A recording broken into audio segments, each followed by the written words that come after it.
Okay, hello everyone, and welcome to today's session on the international academic space where we come together as academics to share our experiences and to learn on some key topics. And on today's episode, we're going to be talking about TCKs, also known as third culture kids.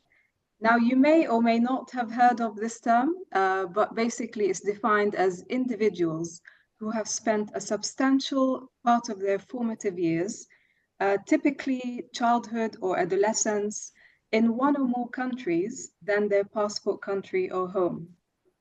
And so this is why you have been selected, because we believe that you're all third culture kids. Now, third culture kids does not stop at childhood. Of course, as adults, we can make decisions to live and work in other countries, and this is what we call third culture adults. So in the case of Mahmoud, he's a third culture, maybe both kid and adult, because he's lived in many different countries, and we're really looking forward to hearing from him and his experience. But I feel third culture kids are very unique in their experiences because they have a mix of cultural experiences that result in the development of a third culture.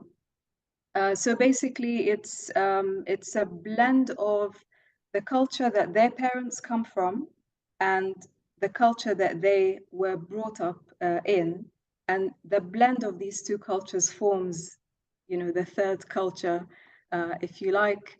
And one of I think for me, meeting many third culture kids is asking them a question: where is home for you? Uh, they often pause for a few minutes and maybe just pull from the hat one country that they can really choose from.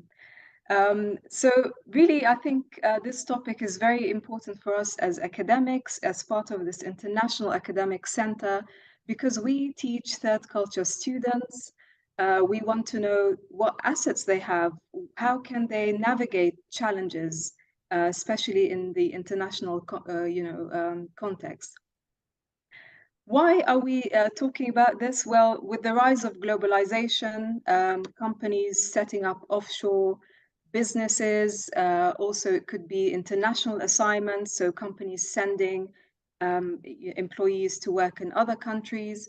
It could also be a personal choice where people decide to relocate from country A to B, maybe for better education prospects, or maybe thinking about their children. They want a better standard of living for their children as well. It could also be maybe for family reasons. They want to, live in countries where their family or extended family are from. It could also be asylum seekers fled countries due to war and maybe political unrest or natural disasters like floodings and so on. Now, with the advance of technology and transportation, many people now are open to global mobility. I think than the previous generation, we are maybe more willing to be exposed, right, to different countries and experience different cultures. So our guest today, we have Mahmoud Bakar, who is a third culture kid, third culture adult, everything you name it, on the panel. We also have Ghada, who also was, raised in the UAE from a very young age. And we have Omar also, Imad, who was raised and brought up from the in the UAE. Of course, I must introduce Dr. Vic, sitting here with us on this discussion from the UAE Dubai campus, and Dr. Ray from the UK campus, and myself, Dr. Mona from Dubai campus. So with this introduction, I'm so excited to hear from our first, maybe let's say, participant, Dr. Mahmoud. So I know that you left the UAE a long time ago. You went to Australia to, for education. You decided to stay there, work for a little while. You are now an Australian citizen. And the next thing I know is Mahmoud wants to come back to the UAE. And Why is that, Mahmoud? Tell us your experience. Thank you, Doctor. It's a great pleasure for me to talk to you again. Yes, actually, the first reason for traveling to Australia, or the first goal, was mainly education. So that's the first goal. Now, on the way of achieving this goal, we could be able to have more opportunities by having, for example, the permanent residency and the citizenship. It was a secondary goal. So then, after that, I could also to have also extra opportunities with having also an experience in academic. So I get an opportunity to work there. And that's, as you mentioned, like the opportunities came one after one. So if the opportunity came, you have to get it. So I could be able to work there and get experience. And after that, because of the requirement to stay there, to get these opportunities achieved by having, for example, the Australian citizen, uh, I could be able to get it. After that, the life there is, as you mentioned, it is having good quality life. Uh, Compared to UAE, it's also, it's a similar level. It's not like different. There's some kind of differences, but here and there you can manage between the two life contexts.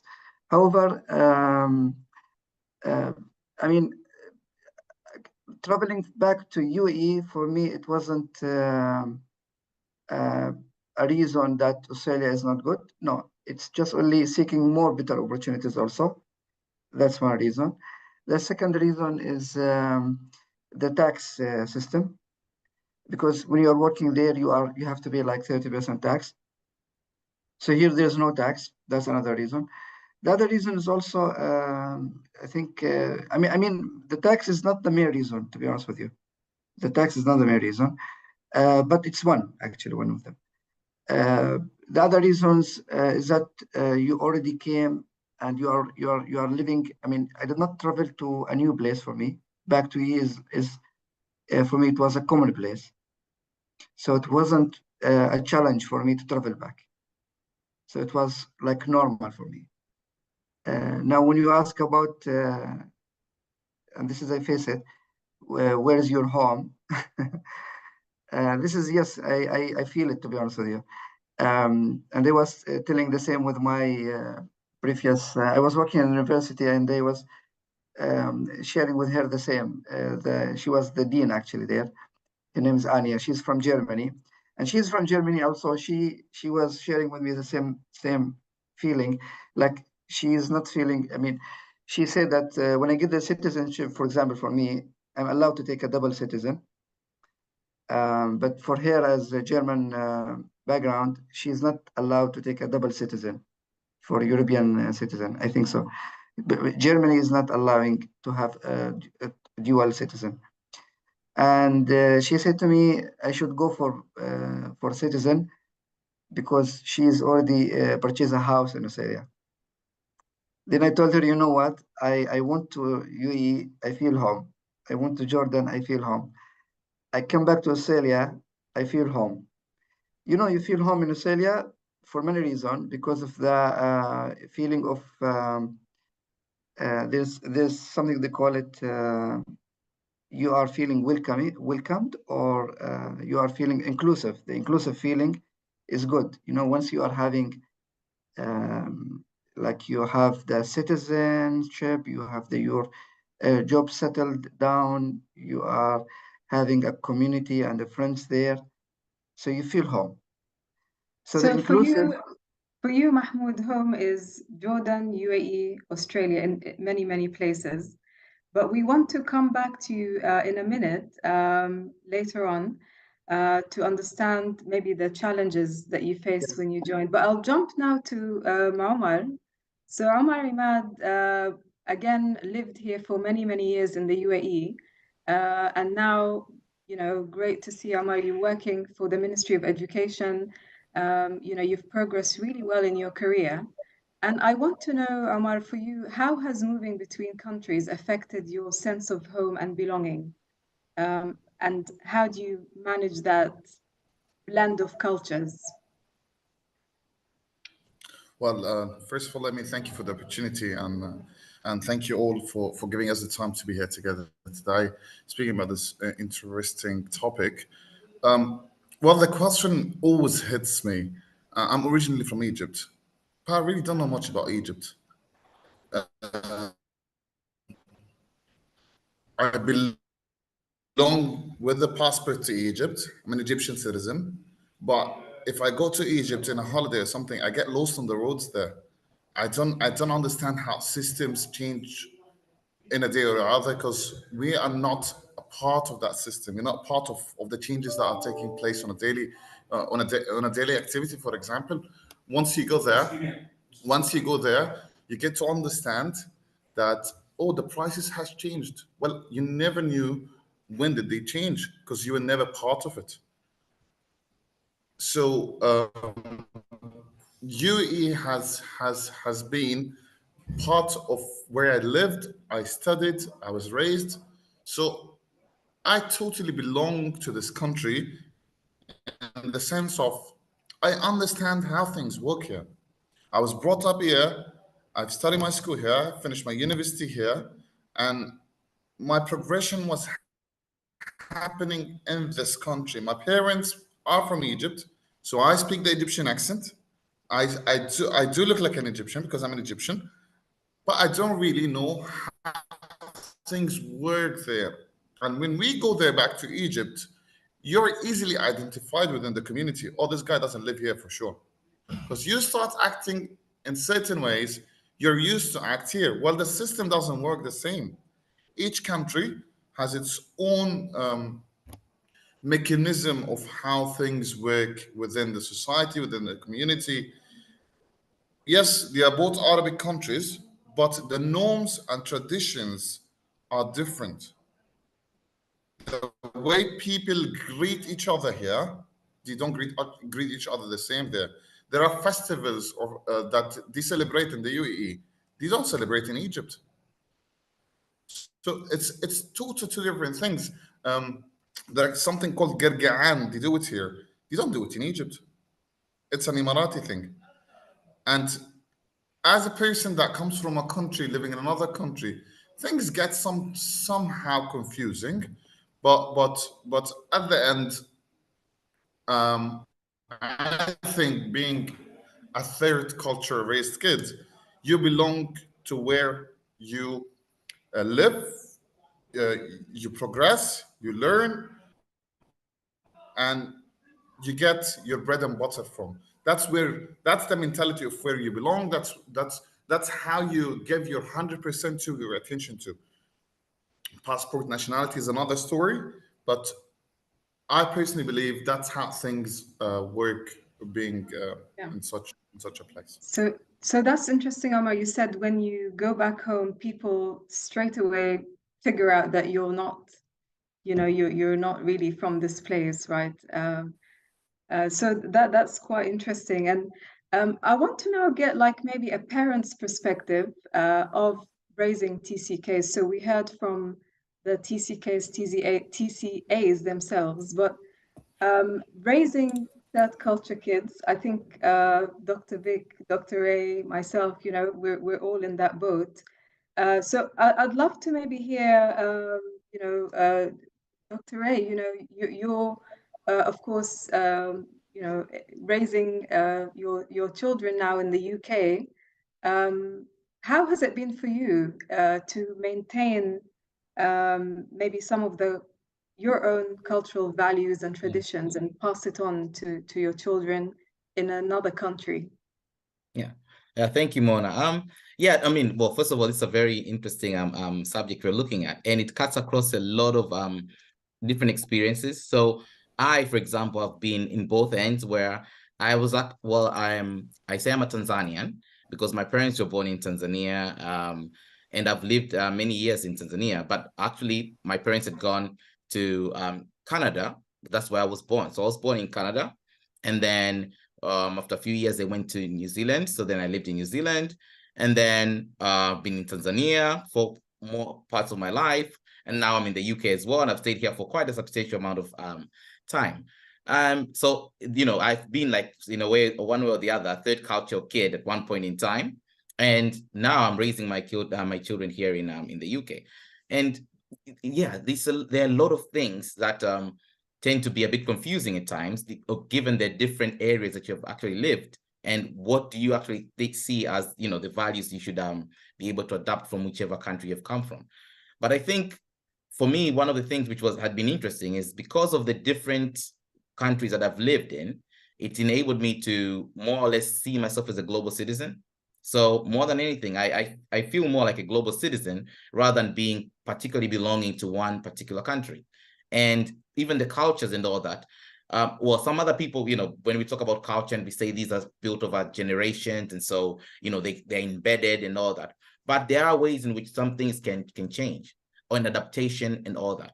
One of the things which I find very, maybe, I don't know, uniquely qualifying, for example, for a country like Tanzania, which has enabled actually, for example, for me to even see my kids have this kind of understanding of the global world, is Tanzania itself. We celebrate a lot of different cultures because we have had colonialization. We've had, you know, slave, well, it was slave trade, but all that when there was a time of the Arabs who came into the country and all that. So we have, for example, multiple cultures, Arabic culture, we have, you know, culture from the West and all that. So we celebrate Eid, we celebrate Christmas, but they're all combined at all different times, and people have that ability to understand where they come from.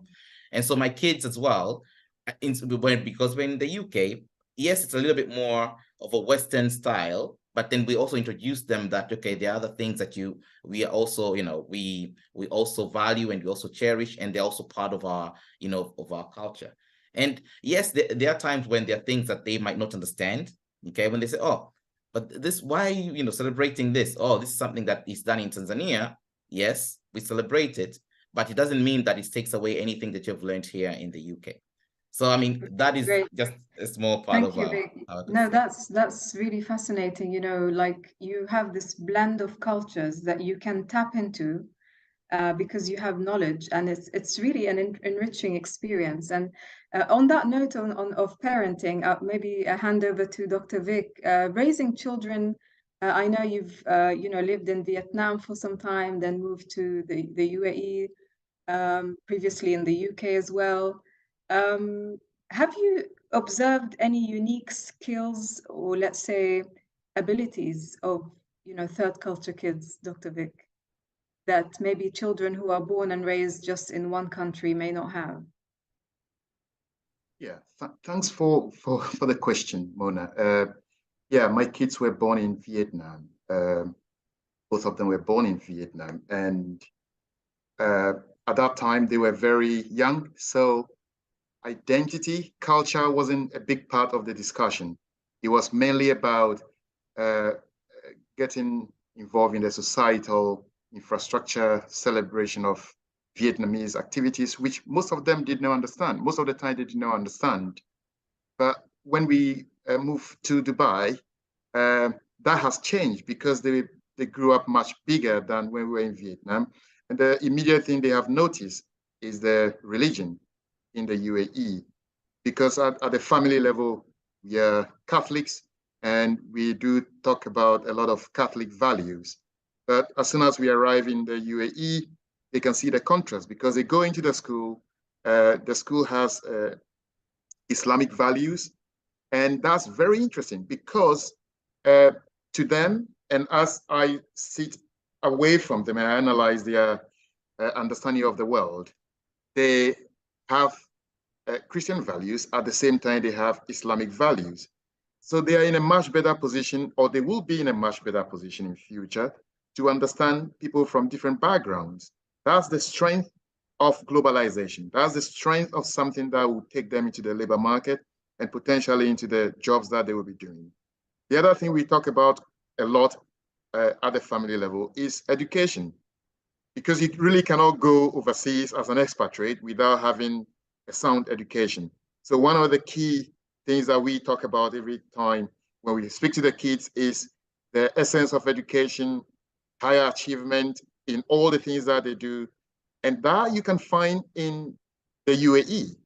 The government has put in place a lot of policies and regulations to ensure that the education is sound and is smart enough for the next generation or the next level of our development. So those values, I'm not saying if they were in the UK, they won't acquire these values. But of course, as you and I know, it depends on which part of UK you raise your kids in.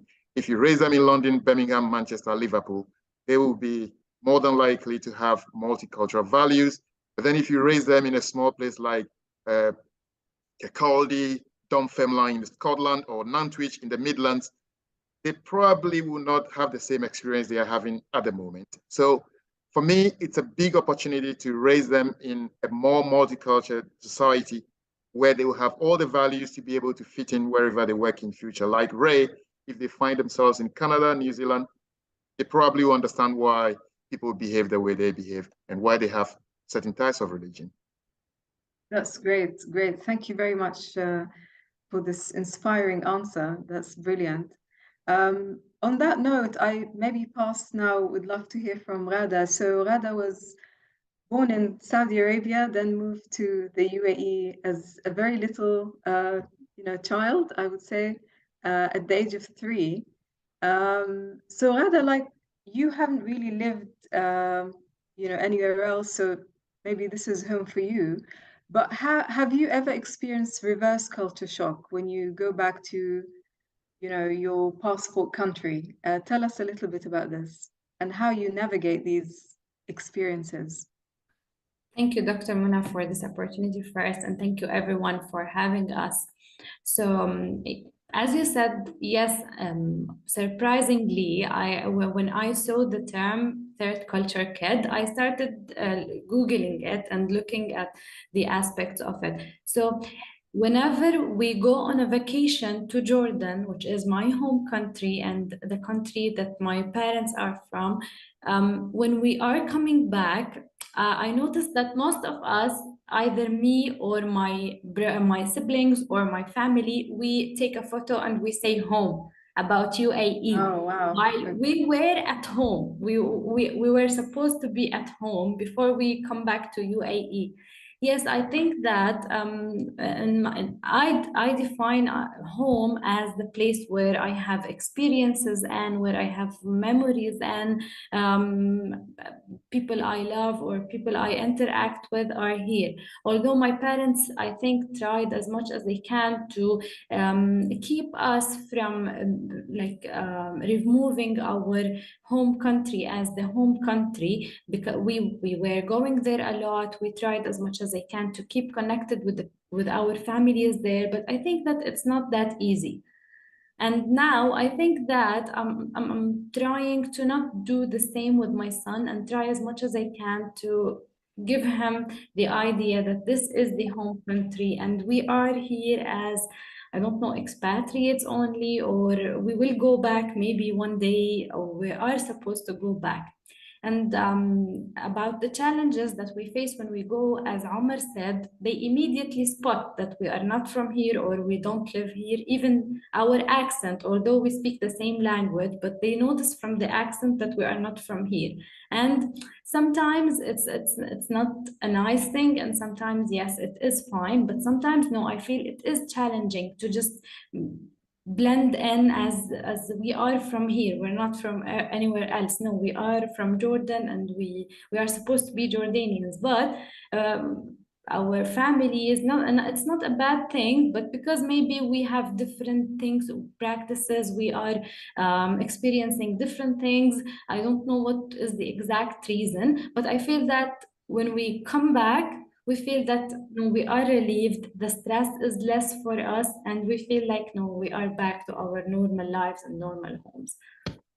That's brilliant. So now as a third culture kid, you are raising a second generation, let's say, or third generation third culture kid. It's interesting that you have a different approach, that you're trying to create that sense of belonging, that this is where we are.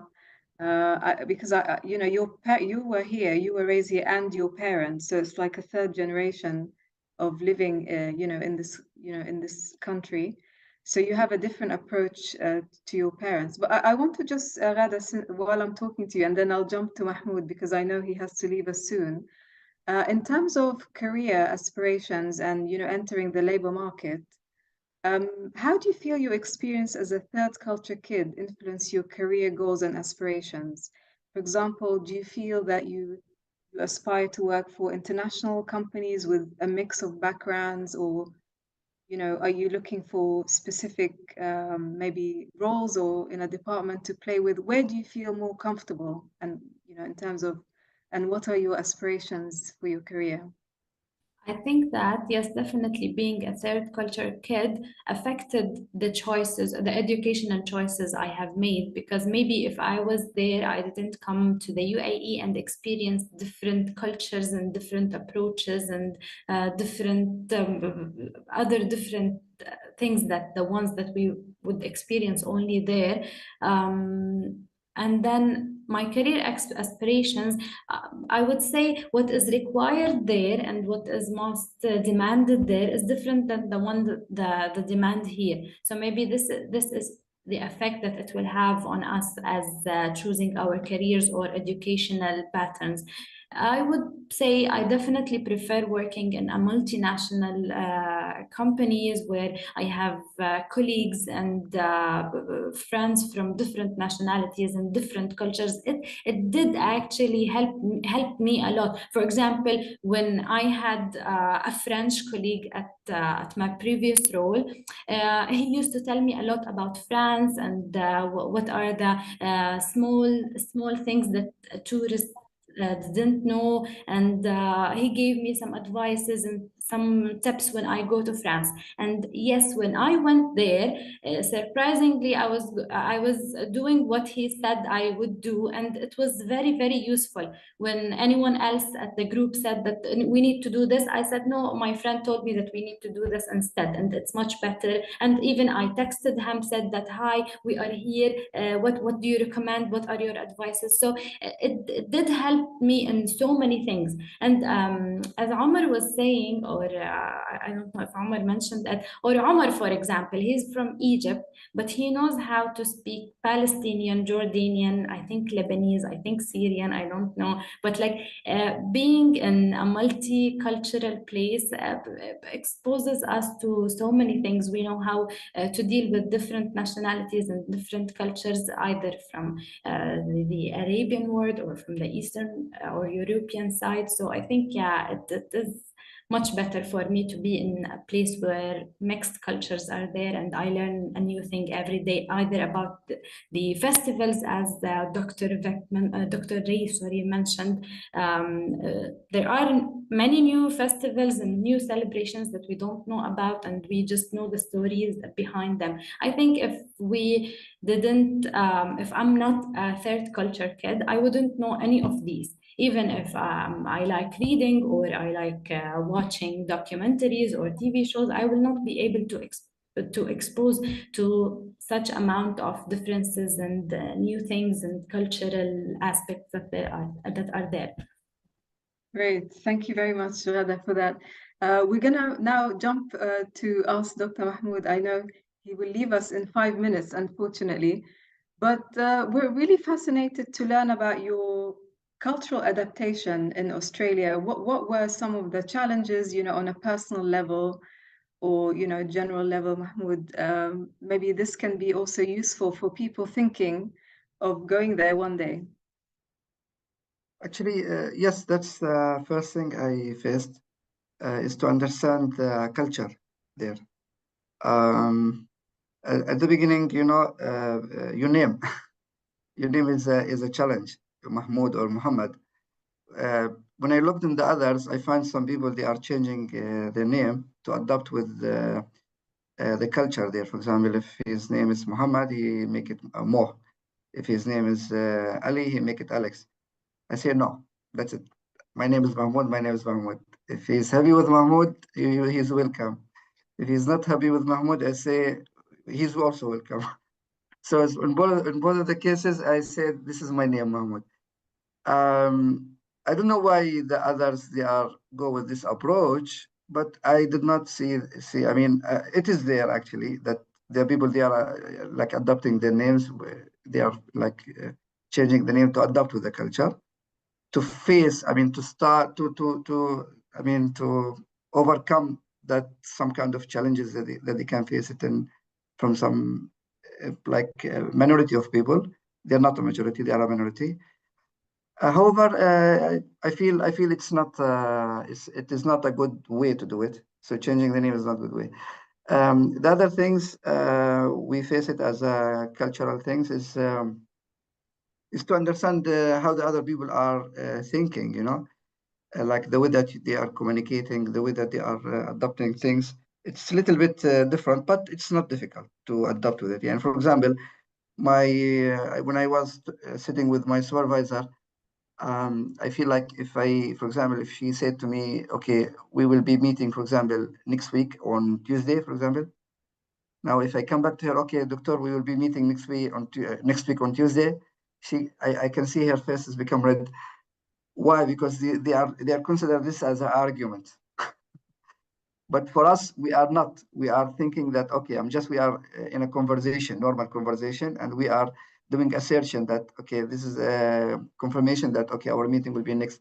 But this is like the small things, like the communication, how you communicate with the other culture. That's also an important. It was a challenge at the beginning, but it's not difficult. I went through. The other challenge related to the culture is, the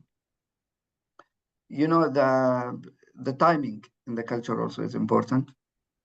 For example, if you have a meeting on this time, you have to come on exactly the same time. The culture there also, the way that working, they are early working people. Like, for example, they like to work from 5 o'clock in the morning or 6 o'clock in the morning. However, from the Middle East, we like to wake up at 9 and say sleeping lately, for example. That's also, I face it there. That's part of the differences at the beginning, I've seen it. The other things related to the culture is that we are in Australia a multicultural. So the concept of multicultural is there. And also you can see it also when you go to prayer room, for example, on Friday, you will say that it's a multi-faith hall. So it's not a mosque. It's not, for example, a church. It's a let's say a multi-faith hall, they call it. That's the other things we face it. Now, what is the thing that help us to go through is that the community. A lot of cultures there, they are creating a community. So some people, some communities are very well established there. So they are supporting their new joiners. So the community support is excellent there. And I think Australia is also having in their law that they are supporting communities, and which is good. There's some kind of charity things, organizations, in a way, like they are supporting communities. And people living in a community also there. Like, for example, you will see that this area, a lot of community from this people or from this background like that. Like some suburbs are mainly majority from this community, other suburb, they are from other community. And that's also good. Because at the end of the day, people are living in a community. But when it's coming to business, when it's coming to mainly we are go to multicultural when it's coming to business. Either when I, for example, doing business with someone or I am purchasing from someone. For example, Muslims are going to halal shops, but we're not going to others. They are not, for example, we prefer, for example, to halal shops. Even the Jewish community also, for example, they have their own halal certificate, something like halal certificate. They are also doing the same, the Jewish community. So at the end of the day, there is some kind of, in Australia, I have seen it very well established, the multicultural, and I think the law is helping to establish the multicultural. Because, for example, like I mentioned, like the people are, I think the Sikh people, they have to put their hat and they are not allowed to shave their hair or their beard, for example. So there's a law which is protecting them. They allow them to have it. For example, if they would like to work in a police, for example, he's allowed to have the beard and the cover on his head. So the laws actually is helping, is supporting. The cultural laws are supporting. Sorry, the country laws, which is the country law is adopting from the multicultural policy. So there is a policy adopted in the whole country, which is toward the multicultural. So that's also helping us. For me, at the beginning, I was when I get in there, I was trying to navigate by asking the experienced people, the people who are living before me there. I'll tell you an example of like the difference in the culture. For example, when I am at the beginning, I was searching for a job there when I joined, and my friend told me, "Let me see your CV." I said, "Okay, this is my CV." Okay, he said to me, "Why you are putting your date of birth?" So why? What's the problem? Sorry, not the. Yeah, I mean, for example, the nationality, you should not put it there in the CV. He said to me, "You need to take it off." The date of birth, for example, you need to take it off. For example, even though you, for example, like the address, the actual address or whatever, do not put it. So there's some kind of little things, for example, in our culture here, we are putting it like the date of birth. Why? Because in Australia, it's not harm that someone is in the age of 60 and he's searching for a job. So if it looks like racism if you are refusing his CV if he is in the age of 60, because there are some people they need in a job, they need for a job in the age of 60 even so there. So I mean the law is actually, and the multicultural policy which is applied there, I think it was very effective in Australia.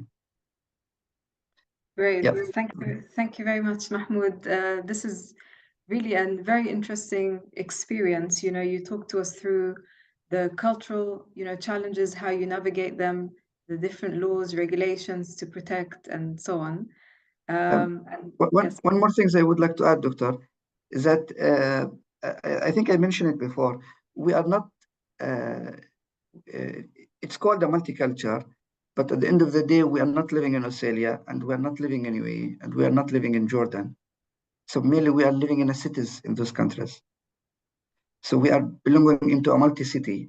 I would like to mention it as a city citizenship before. I think I mentioned that before. For example, when I come back to EE, I could be able to get the golden visa from Abu Dhabi city. So I consider myself as a city citizenship for Abu Dhabi because I have the golden visa in Abu Dhabi. I consider myself in Australia as a citizen for Melbourne because most of the time I spend it in Melbourne and I have experience in Melbourne. I consider myself a citizen of Dubai because I spent most of my early experience was in Dubai. So I can navigate easily in Dubai. So that's it. So we have a multi-city citizenship, I would like to say it. We will not touch the country nationality. The country nationality is protected. I'm a Palestinian background, so this is in our genetic, so it's not going to be changed. So the national background, which is also, by the way, is protected in Australia, and now in their law there, they are trying to bring back their, let's say, regret feeling about what's happening to the Aboriginal people. So in everything there, they are saying we are recognizing the original tribe that was living, for example, in a certain area in Melbourne. In every festival or in every concert or in every gathering there in Australia, they are delivering that message that we are recognizing the Aboriginal people that they were living in that place or in that area in Australia. So this is in Australia is very well established, to be honest. Yeah. Thank you very much, Mahmoud. We could sit for hours to talk about this. We could write a book about this, Yes. third culture kids, but we thank you for your time. We know you're pressed for time. Yes. So please feel free to leave us. And on behalf of the team, I would like to convey my heartfelt, thank you for appreciation for being with us. this afternoon. All right, thank you, Dr. Mona, and thank you for. It's a great pleasure to see you back again after a long time. Yes. It was a very beautiful or a very nice class when I was attending with you. I'm still remembering the class, people management. Yes, yes. Yeah. It was a Long very time beautiful ago. class, actually. And thank you, Ghada. Thank you, Dr. Riman, Yeah, and thank you. Dr. No Vic. problem. Yeah, and Mr. Omar. Thank you Nice to for meet Thank you you. coming. very much. Thank Yeah, you. thank Thank you. you. Bye-bye. Thank See you. Thank you. Thank you. Bye. Great. So that was, I think, hearing from Mahmoud a different perspective, you know, navigating between cities, as he called it. Great. You know, that was very nice to hear, and it reminded me of, you know, also your background and countries and cultures that you've lived as well. But teaching students, Ray, in the UK, I know you're also in HR.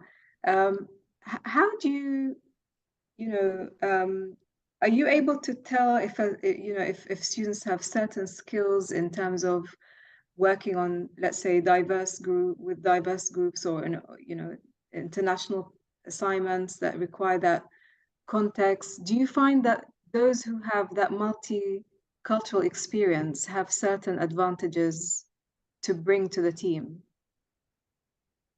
That's very interesting. I mean, if I look at my experience in terms of, you know, the students themselves, I guess it's more about, can they work in a team, you know, together that is multicultural? Because and this is something which is probably apparent in various universities in the UK, where people do have challenges of working with other people from different nationalities, for instance, and they would like to stick on their own kind of group from where they come from.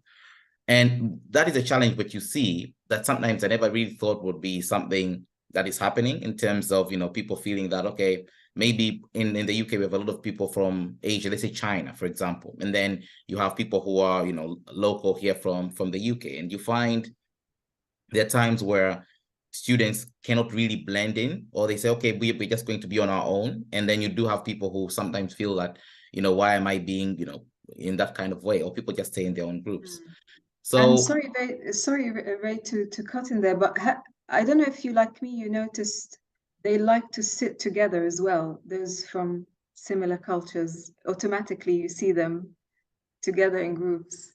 yes, exactly. And that's the thing. So the groups already start forming.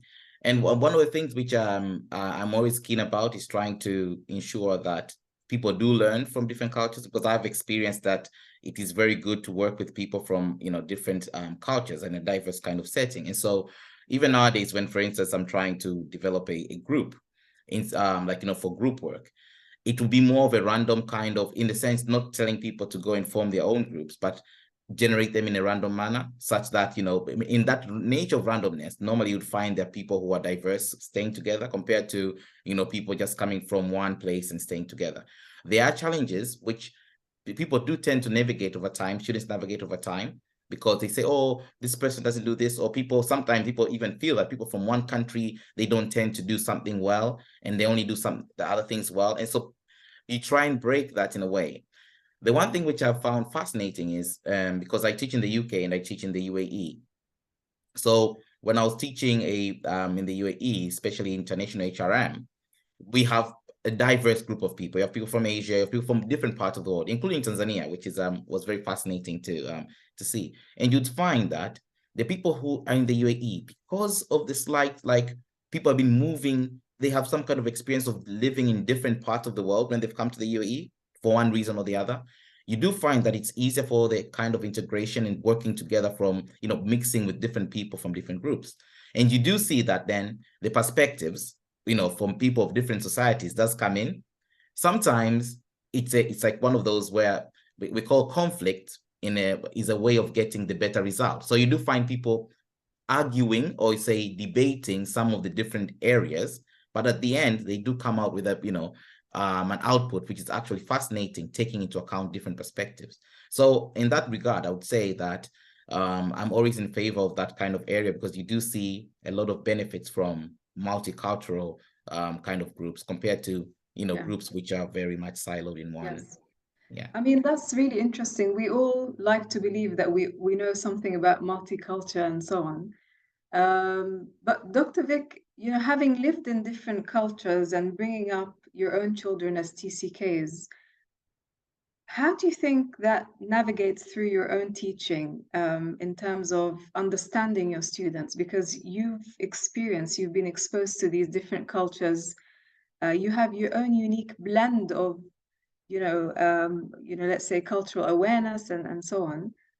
So when you teach, especially like, different student bodies from different countries, I'm assuming that makes you feel more confident and comfortable because, could you maybe share your say on that, please?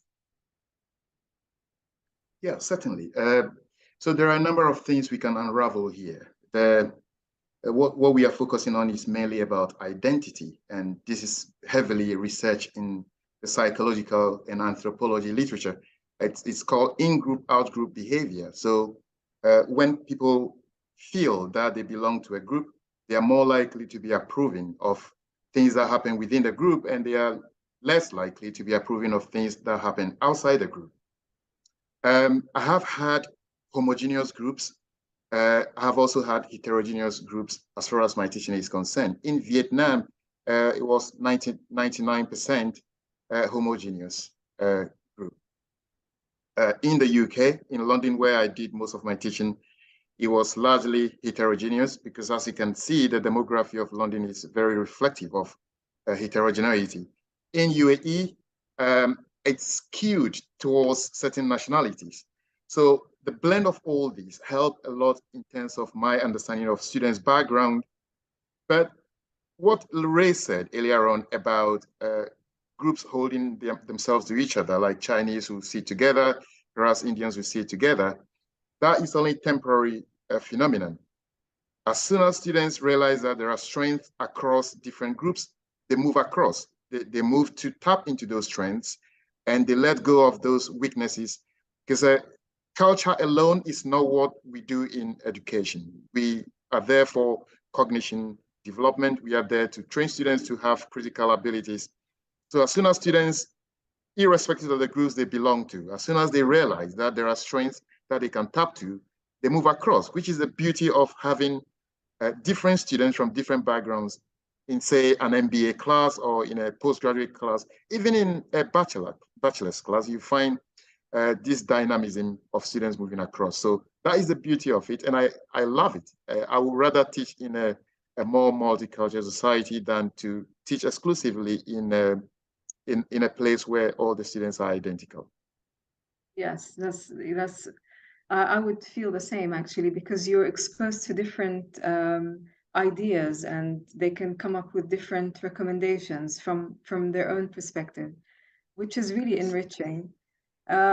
Maybe I want to now maybe ask the last couple of questions. I don't know if Omar is still with us.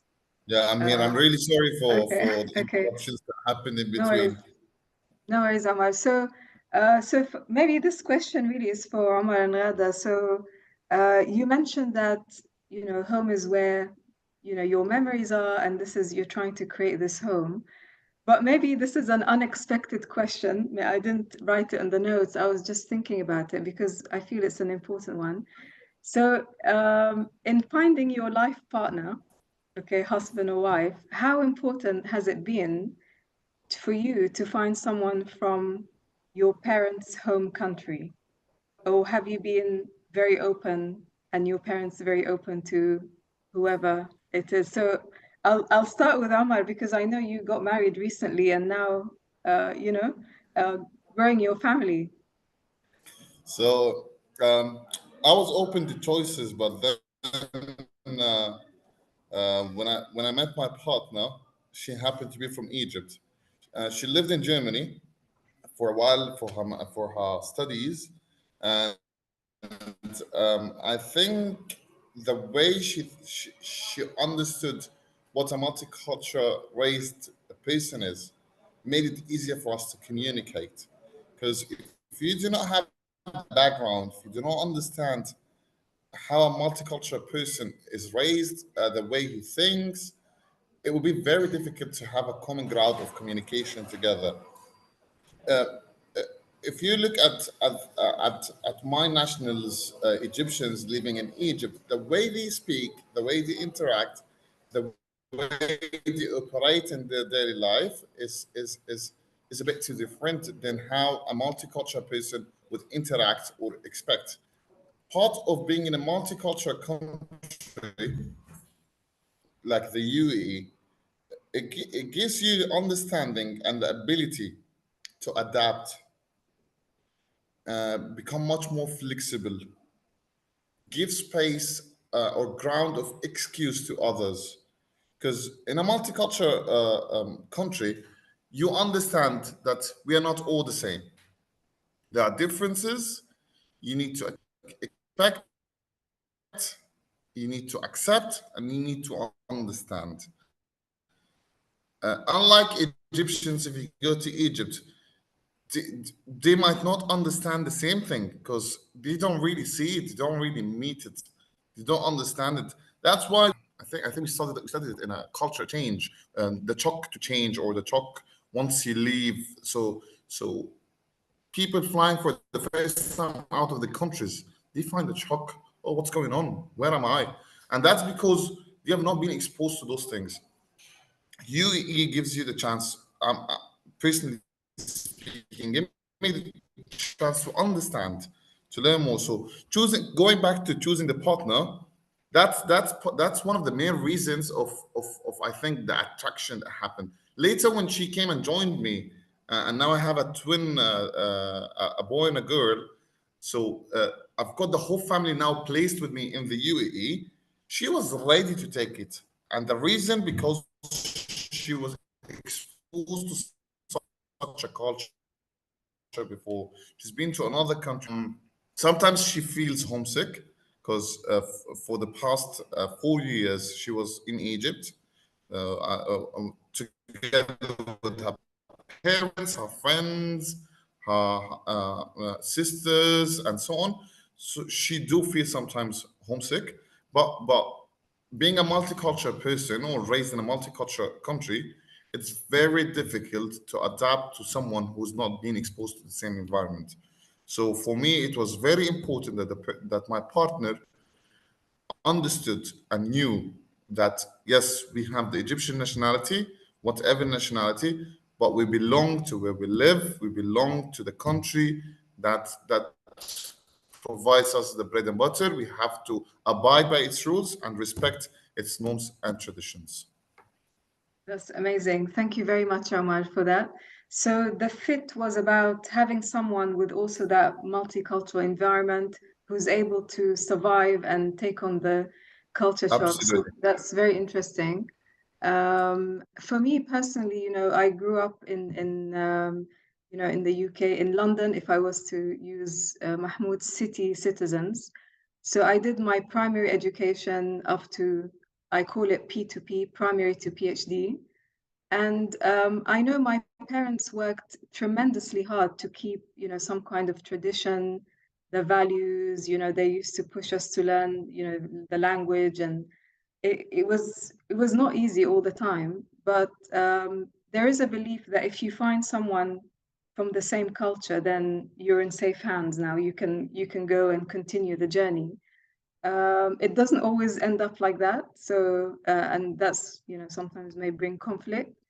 But maybe Ghada, how was it for you? I mean, was it important to find someone from, from a similar, let's say, background and the same country as your parents' country, let's say? I would say for my parents, yes, it was essential for me to choose a partner from our same background, and I would say from same nationality as well. For me, I was open, like I don't think no, because I feel that I don't have a specific nationality. I have, or I don't have, not nationality, I mean, I don't follow specific things as what my parents follow, but I would say also, yes, it affected me while I was deciding if this is the right person or not for me. For example, my husband moved to the UAE 8 years ago, so he wasn't raised in the UAE. He spent his childhood and the early stages at Jordan. When he came here, he liked UAE and everything. And yes, when we met, we felt that we are a good fit for each others.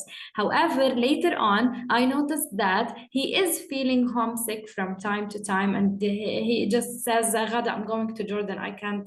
I need to go. He can't stay away from Jordan for more than 5 to 6 months maximum." But for me, I don't have that feeling. So I felt that, how do I communicate this, that I don't have that feeling? But it's not because I don't like Jordan or because I don't like family. It's just because I wasn't raised there. I don't have the belongingness that he has. And I would say also that yes, I noticed some differences in how I think and how I see things and how he does. Although he is very open-minded and he traveled and went to so many countries and was exposed to so many different cultures, but he is stick to his he likes to stick to his own nationality and background and the specific norms that he was raised in. And this is helping me now with our son, because I don't have that. So I don't know how to transfer that to our son. But he knows how to do that, and he still has it. So it is helping. I don't see it as a challenge or a difficulty. No, I'm seeing it as a positive thing that is adding to our relationship and how we are building our family, and how we're planning to raise our son or our kids in the future. So I think that it is like this. But yes, it did affect my decision about the person or the partner. I won't say no. I don't know in future if this will stay the case for our kids, but or I don't know why it affected. Maybe because I feel that normally we attract the people, or we get attracted to people who think alike, or who we feel that our norms and values and thinkings are similar. But I don't think that if I met the right person from a different nationality, it would have been a problem for me. No, I think that I would say that is fine. And especially now, because my friends, I don't have friends from my nationality. Although we are too many Jordanian and Palestinian here in the UAE, but it happens to be all my friends are from other different nationalities. And my friends from school, so we have been together since 17 and 18 years. But my friends, I don't have any single friend from the same nationality. Oh, that's very interesting. That's, very enriching. You have all that wealth of experience, understanding, the different accents, and we'd love to hear you, Omar, speak Syrian or Lebanese. We need to hear that in a minute. But thank you very much, One day. everyone. Yeah. Well, I think that's all we've got time for here today. But so Third Culture Kids, the phenomenon is here to stay. It's not going anywhere. And I think, we just need to navigate through the challenges and just embrace the opportunities, because we are, I think, all now here on this discussion raising third culture kids. And for them, sometimes it can be quite confusing when you show them a map and you ask them point. They kind of struggle. They're like, my mom's from here, my dad's from here, I live here, and I was brought up here, and my grandfather's from here. So it can be, somewhat maybe confusing for them. But I think for me, we need to embrace that multiculturalism and the beauty of understanding different cultures. And, at the end of the day, this is where the world is heading. So thank you very much to all of you. I thoroughly enjoyed the discussion and hope, we shared some very nice ideas together. And thank you to my co-hosts, Dr. Ray, Dr. Vic. Thank you very much. Thank you, Dr. Mona. Thank you, Dr. Thank Vic. you. Thank you, Dr. Ray. Thank you, Ghada. It was a pleasure being on board with everyone today. And thank you for your time.